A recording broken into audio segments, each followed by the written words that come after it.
Ketemu lagi dengan channel Balinese Culture and Hindu. Hari ini saya akan membuat tutorial bertanding banten lagi. Kalian mau tahu banten apa saja yang saya akan tanding?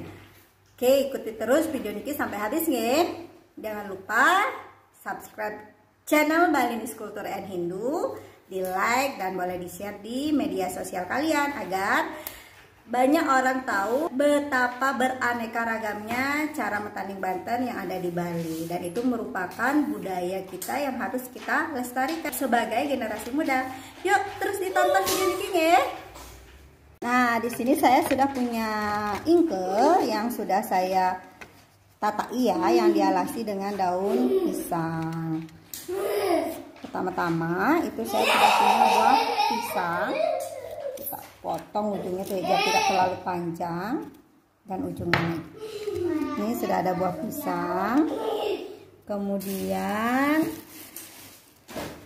ada tumpeng. Di sini saya punya juga bantal tape. Bantal tapenya seperti ini nih kalau untuk di daerah Singaraja. Terus ada buah lokal.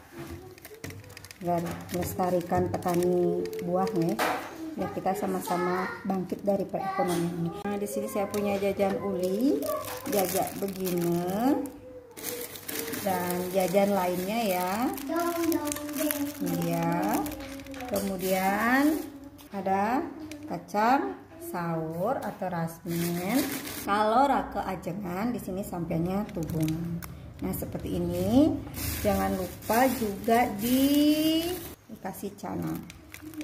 Ini dia banten rake pengajengan atau rake ajengan yang biasanya kita haturkan pada saat hari tilem. Di mana saja tempat untuk menghaturkan rake ajengan ini biasanya saya haturkan di Palinggih Taksu, di Rong 3 atau Betara Guru, kemudian di Surya juga, di pelangkiran di kamar, pelangkiran di dapur, seperti itu. Sampai ketemu lagi di episode bertanding banten lainnya. Semoga bermanfaat nge. Setiap daerah itu memiliki desa mawicara atau desa kalepatra. Jadi aturannya masing-masing ada. Itulah keunikan dari budaya Hindu Bali. Sampai ketemu. Bye bye. Salam rahayu. Semoga kita selalu sehat dan dalam lindungan Ida Sang Yang Widiwasa. Salam rahayu.